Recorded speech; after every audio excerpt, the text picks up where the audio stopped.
Coming up on this Thursday edition of Newsline at Noon, a new bullet train line connecting Seoul to the southwestern city of Gwangju started running today, slashing the travel time to almost half of what it was. The amount of contribution exports made to the Korean economy tumbled to a 5-year low last year on the back of falling oil prices, the weakening Japanese yen and the overall global economic slowdown. Plus, US President Barack Obama declares a national emergency over cyber attacks and approves key government offices to impose sanctions on foreign hackers. These stories and more on Newsline at Noon.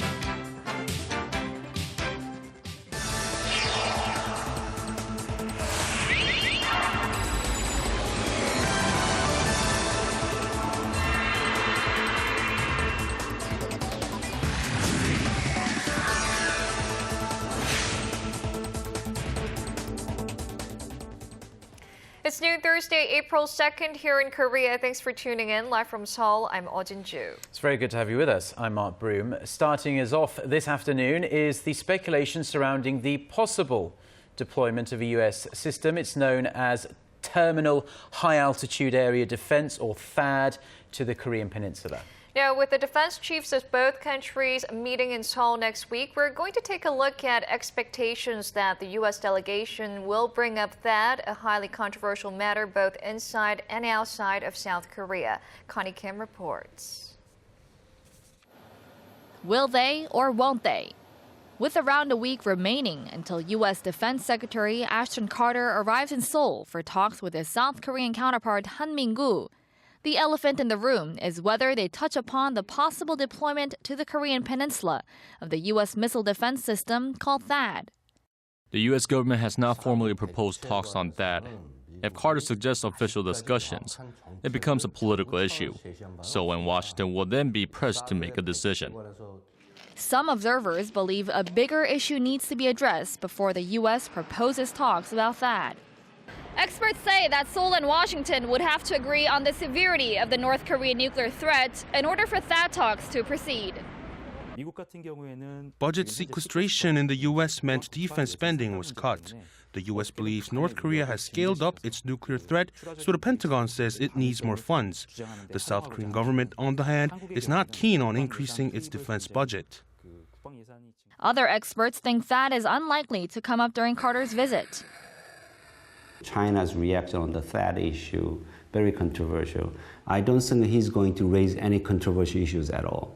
Rather, he will say the U.S. commitment to the defense of South Korea. China and Russia say THAAD threatens their national security because the system's radar has a range of up to 2,000 kilometers, meaning it would cover significant parts of their mainland territories. Sandwiched between Beijing and Washington, observers say Seoul must make its own objective decision and not be swayed by the superpowers. However, until official talks on THAAD materialize, the two countries will focus on trying to find common ground on security, military, and diplomatic issues at upcoming defense talks in Washington and Singapore. Connie Kim, Arirang News. Now, Russia has also been voicing its concerns of the possible deployment of THAAD to South Korea. Russia's ambassador to Seoul says that THAAD deployment would become a regional security threat if it became reality.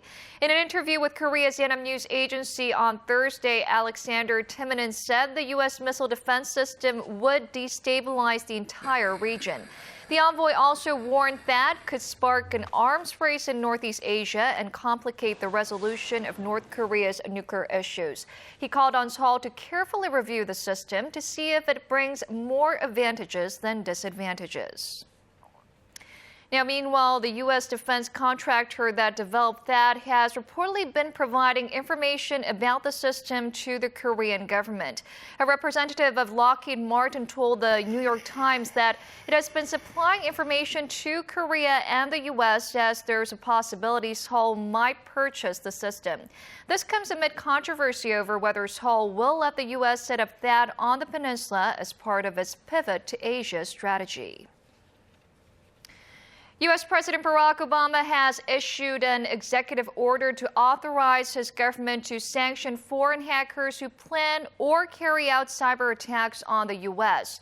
In a statement on Wednesday, he granted the Secretary of the Treasury, the Attorney General, and the Secretary of State permission to impose sanctions involving diplomatic engagement, trade policy tools, and law enforcement mechanisms.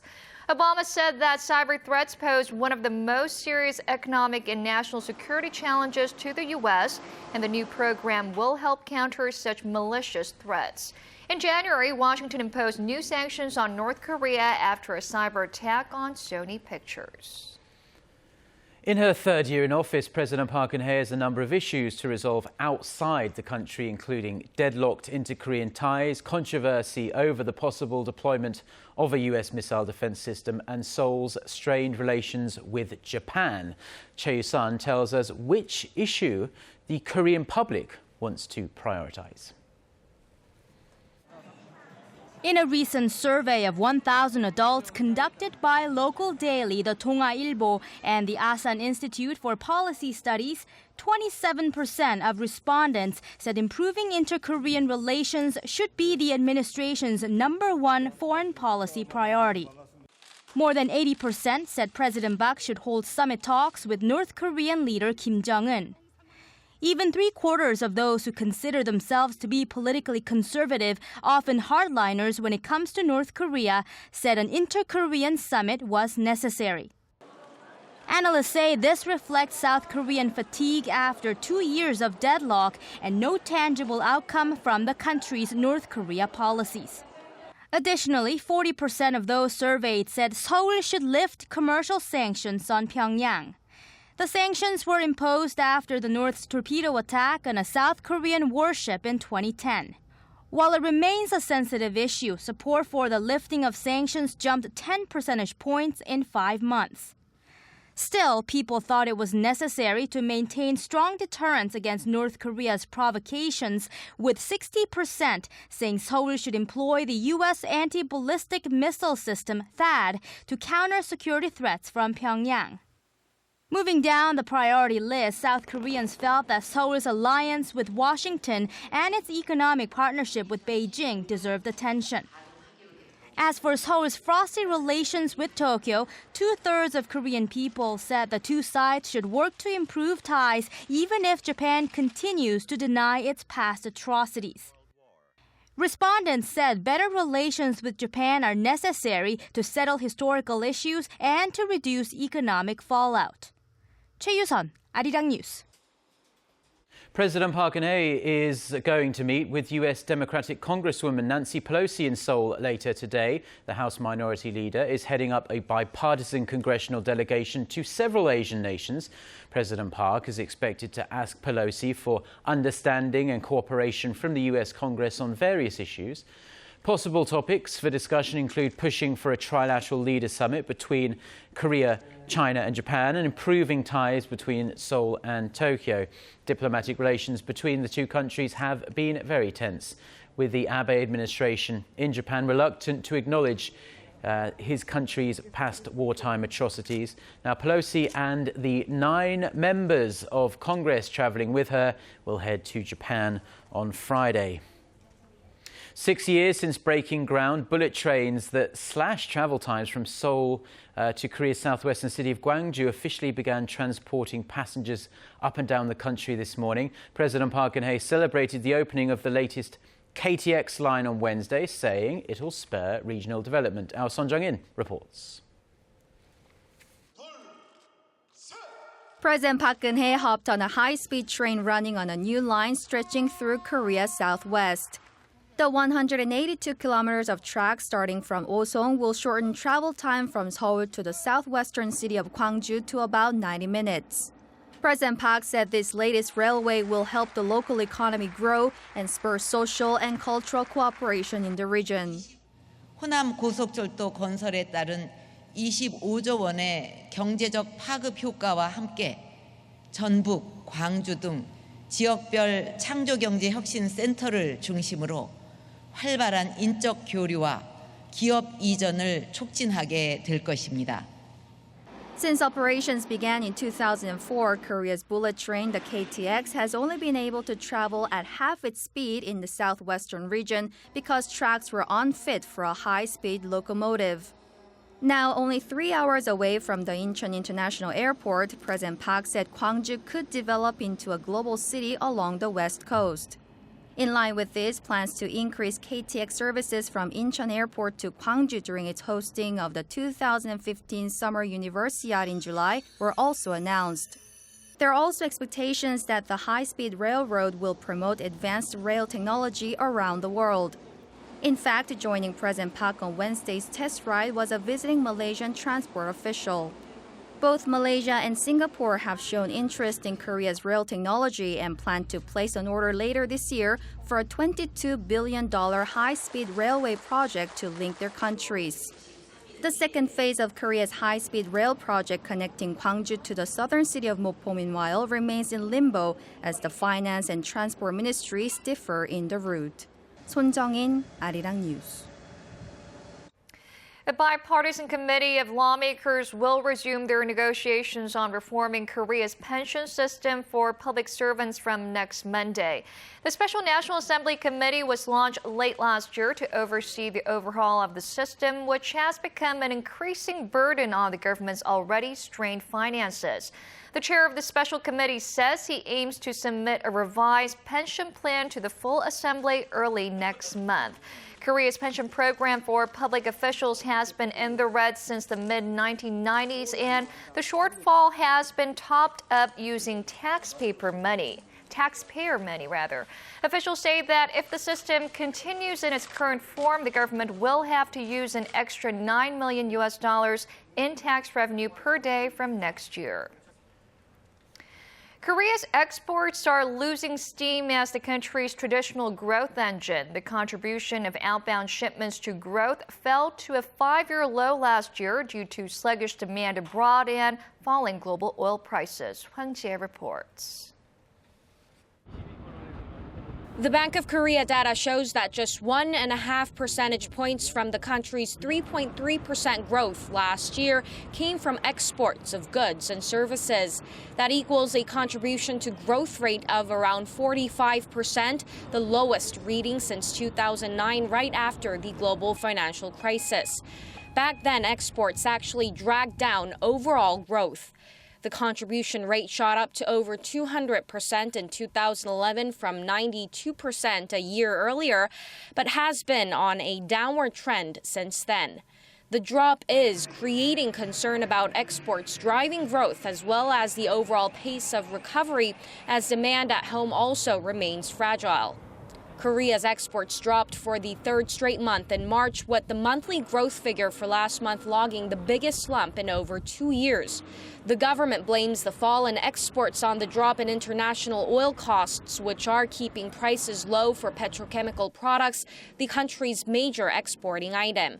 But if oil and petrochemical products are not counted, outbound shipments rose a mere 0.2% in March from the previous year due to sluggish demand from Europe and China. The government says it will devise short-term measures like strengthening the competitive edge of local small and mid-sized exporters in order to tackle falling exports.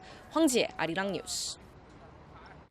It's not just Korean dramas or K-pop that are stealing the hearts of overseas fans. Foreign customers are making wild purchases of Korean fashion items and cosmetic products from Korea-based online shopping malls. And to get the trend going, the government is pushing to make things much easier for international buyers who can be put off by things like security software downloads. Song Ji-san reports.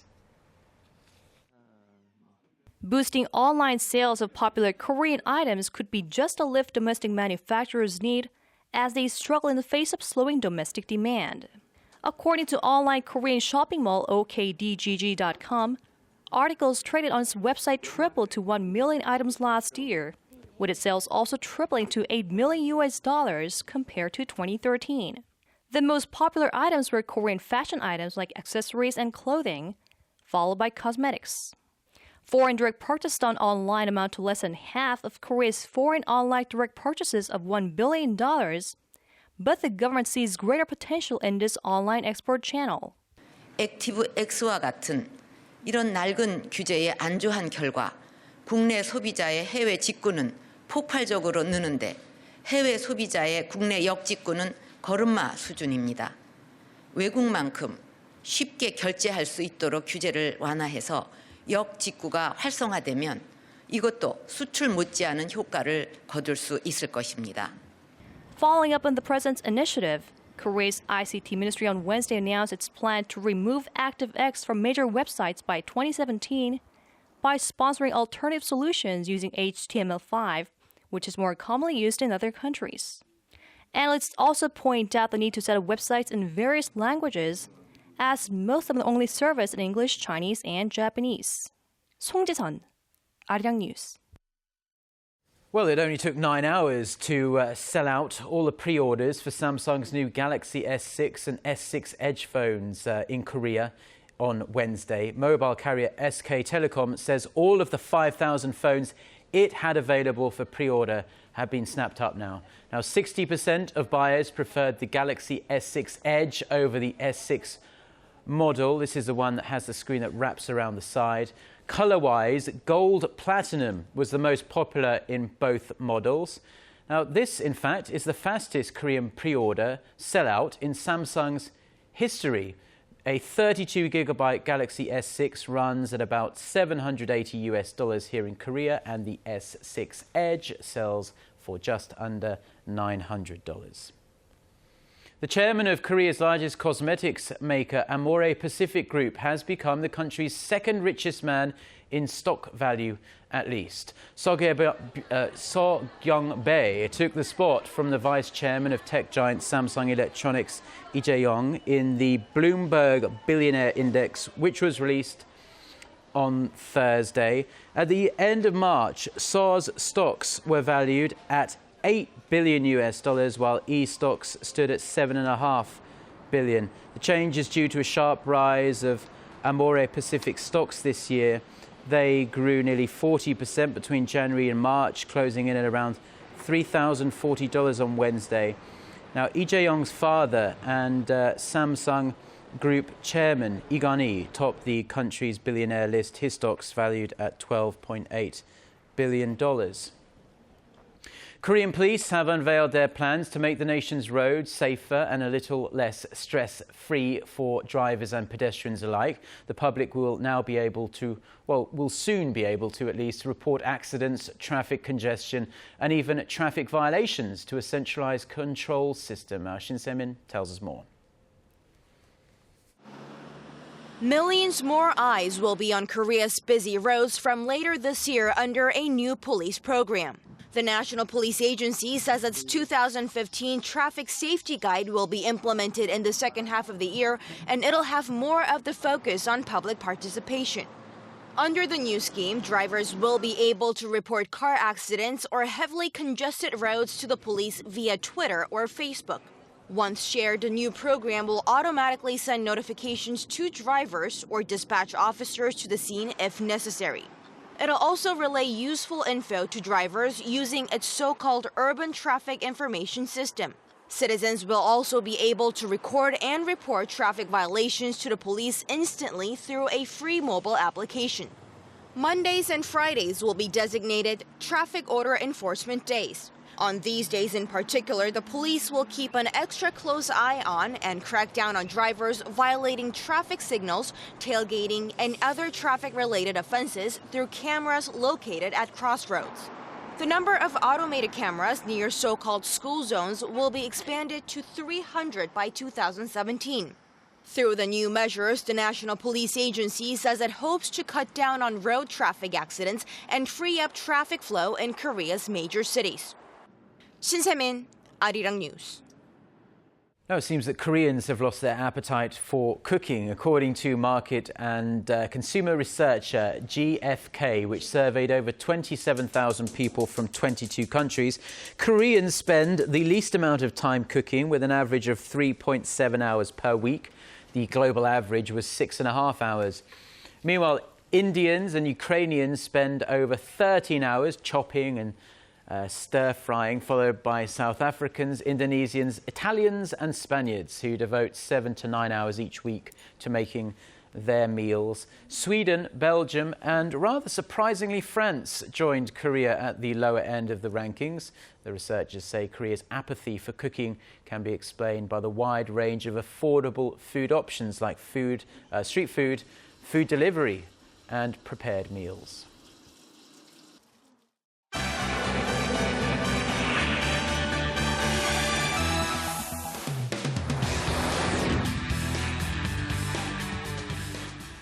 Time now for a look through the global headlines. We're following this hour from Seoul. For that, we connect to the news center where Eunice Kim is standing by with the updates. Eunice, no breakthrough yet in the talks on Iran's nuclear program. It seems that differences over key details are keeping negotiators in Switzerland from reaching an agreement 2 days past their self-imposed deadline. That's right, Jin-joo. A lot is at stake with these talks, and it appears the two sides are not even able to close the gap on the final document that is to materialize at the end of this round of dialogue. And patience is running thin. That they need to exhibit political will and flexibility in order to move forward. Iran has exhibited that political will. Iran has shown its readiness to engage with dignity. But if we are in a situation where we sense that the talks have stalled, then yes, the United States and the international community is prepared to walk away, because we've been very clear about what kinds of commitments we expect, and we've been clear about those kinds of commitments for in excess of a year. Differences remain in key details, including Tehran's future atomic research and the lifting of UN sanctions, which Iran's supreme leader, Ayatollah Khamenei, reportedly has demanded be pulled immediately and completely. The two sides also want different documents at the end of this round of talks. Iran wants a general political statement, while the P5+1 countries want included detailed steps to be taken into the June 30th deadline, when a final agreement is to be reached to install a 10-year plan to roll back Iran's nuclear activity and, in exchange, economic sanctions. And on to another type of negotiation. Debt talks continue in between Greece and its European lenders. And one high-ranking EU official is expressing optimism that a deal can be hammered out soon. European Council President Donald Tusk said he was confident a deal with Greece can be reached by the end of this month. He was answering reporters' questions in Madrid on whether the EU had a plan B in place. He said he was focused on plan A and described the situation in Greece as under control. This as Eurozone deputy finance ministers are reviewing Athens' most comprehensive reform plan yet, all 26 pages of it submitted to unlock much-needed bailout funds.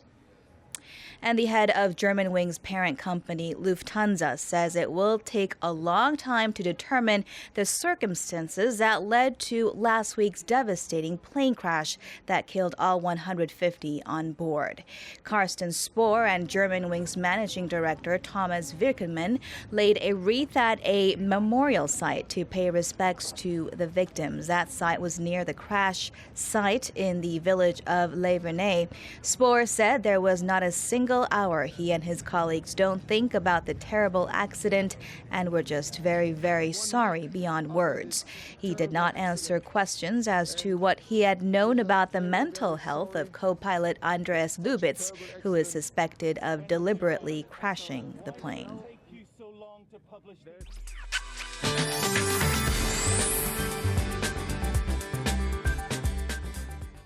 Good afternoon. It's getting more overcast every hour, and as we can see, heavy rain clouds are getting closer to the peninsula, and it's going to rain throughout the day today. And here in Seoul, rain will start midday and it will rain till early tomorrow morning, and rainfall is expected to be heavier than previous days this week. And most regions will see somewhere between 5 and 40 millimeters, but rain could be accompanied by thunder and lightning, so so be sure to carry an umbrella with you. But despite the rain, the daytime highs will be slightly warmer than yesterday, but keep an extra layer with you as well. There's always the chance that rain and wind can cause the temperatures to drop. And as for the daytime highs for today, Seoul and Daegu will rise to 19 and 21, and Gwangju and Busan will peak at 21 and 17 respectively. And as for the other regions, it looks like Jeju Island and Daejeon should see a high of 24 and 22, and Dokdo rises to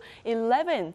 Rain will let up early tomorrow morning, and then top temperatures will get slightly cooler, hovering in the early teens. Well, that's all I have for you today. Have a wonderful rest of the day. Well, thank you, Jian, for the weather update. And this is where we say goodbye on this Thursday afternoon. Yes, please join Jin-joo and I, if you can, at the same time on Friday. Until then, goodbye.